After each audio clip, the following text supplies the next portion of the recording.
Kembali bersama kami secara langsung dari Angkasa Puri dengan program khas mengenang Allahyarham Tan Sri Dr. Jamaluddin Jartis, dan kita berbesar hati kerana dua tetamu yang merupakan sahabat baik, sahabat karib pada Allahyarham Tan Sri masih lagi bersama kita di studio, Tan Sri Siddiq Hassan dan juga Datuk Wan Qadri Wan Mahusin.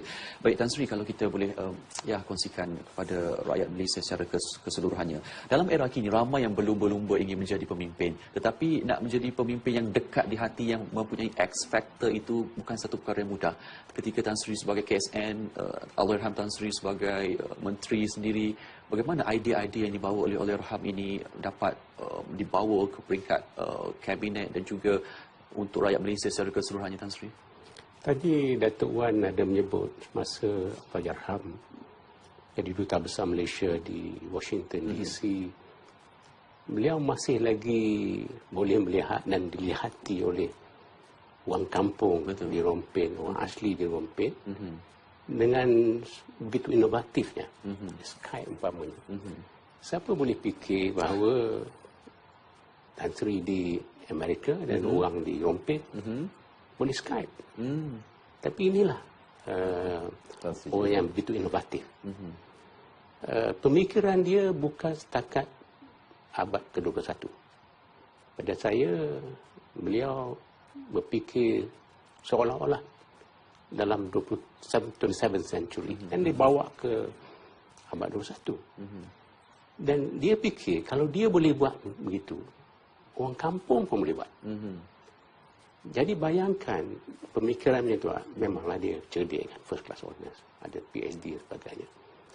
Bila dia mikirkan sesuatu tu yang dia boleh laksanakan, boleh lakukan, boleh fikirkan, dan boleh dipikirkan oleh orang biasa yang mungkin rendah pada pemikirannya daripada dia. Dan kalau dia menerajui kementerian, dan memang dia menerajui kementerian, Ministry of Science, Technology and Innovation, dan dibawa inovatif macam tu untuk pegawai-pegawai atasan, pegawai pertengahan dan semuanya, kita bayangkan apa yang boleh jadi kepada negara kita. That's the innovativeness yang saya sebutkan. Tapi orang yang macam ni, pemimpin macam ni, yang boleh berfikir di tingkat yang atas dan memikir bagaimana orang bawah boleh ikut sama, bukan dia seorang saja. Itulah yang agak susah. Tapi adalah penting bagi penjawat awam yang melaksanakan tu, to streamline tu mengikut prosedur-prosedur yang tertentu yang untuk memudahkan untuk dilaksanakan. Itu saya fikir itu agak susah bagi kita orang biasa untuk step dengan dia. Tapi itulah challenge lah. Itu challenge. Ya, idea kepada program angkasawan contohnya. Ketika itu mungkin rakyat Malaysia mengandaikan mustahil untuk kita punya seorang angkasawan, tetapi berjaya direalisasi. Itulah maksudnya. He was the champion. Dalam Jemaah Menteri. Dan juga negara, he was the face beside angkasawan kita lah. He was the face on the program angkasawan. Jadi maknanya apa yang kita boleh teladani.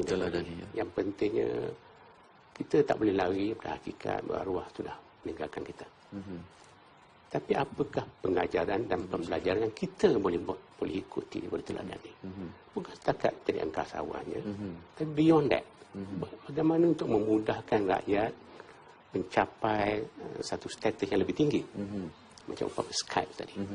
Ini yang selalu dia fikirkan. Dan kita pegawai biasa, atau kita sebagai pejabat awam, kita sebagai ahli dewan negeri, orang politik, bagaimana untuk mempunyai idea-idea sebegini, dan kita mudahkan untuk dilaksanakan oleh orang-orang yang biasa. Dan Datuk, kalau di peringkat kawasan, siapa-siapa saja yang nak menjadi pemimpin biasa menjanjikan pembangunan, menjanjikan yang terbaik. Tapi di Rompin, pembangunannya dapat kita rasai. Ya. Memang saya yang paling besar sumbangan Tan Sri JJ dari segi pembangunan fizikal yang kita nampak ialah membawa masuk Universiti Tenaga Nasional. Itu antara idea sendiri. Tenaga Nasional. Sebab Muazzam Shah ini merupakan satu bandar wawasan Tun Razak, di mana bandar diwujudkan di tengah-tengah hutan. Apabila kerajaan memutuskan untuk menutup DARA ataupun Lembaga Kebajikan Pahang Tenggara, jadi bandar Muazzam Shah yang dianggap bandar yang paling berjaya di Pahang Tenggara ini makin hari makin lengang, makin tak ada orang. Orang dah mula jual rumah dan sebagainya. So idea Tan Sri arwah ni bawa tenaga nasional bawa ke Muazzam Shah. Sekarang ni alhamdulillah. Muazzam Shah dah bangun balik, rumah dah naik harga, orang meniaga dah pulih. Malah sekarang ni Muazzam Shah sudah dijadikan sebagai bandar pendidikan. Ada politeknik, ada MRSM, sekolah asrama penuh, macam-macam lagi. Tetapi Tan Sri JJ ni dia sebenarnya dia banyak memberi sumbangan pembangunan kepada keperluan masyarakat setempat. Macam masjid, madrasah, surau. Tapi yang ini selalunya dia tak pakai peruntukan kerajaan. Yang itu peruntukan dia, hak dia. Saya kata Tan Sri yang ini nak pakai peruntukan mana? Itu hak saya. Dia banyak membantu madrasah, anak-anak yatim yang memerlukan pertolongan. Ini satu sumbangan yang sangat besar pada saya. Dan saya rasa memang untuk Rompin memang suka dicari ganti atas sumbangan yang sebegitu. Baik, Datuk Tan Sri, selain kita bertiga di sini, sebenarnya kami juga turut sama membual rakan-rakan rapat dan juga penduduk di Parlimen Rompin, termasuklah orang asli sendiri yang nyata rasa kehilangan Tan Sri. Jadi mungkin kita boleh saksikan bersama antara apa perasaan yang dirasai oleh penduduk Rompin ketika ini.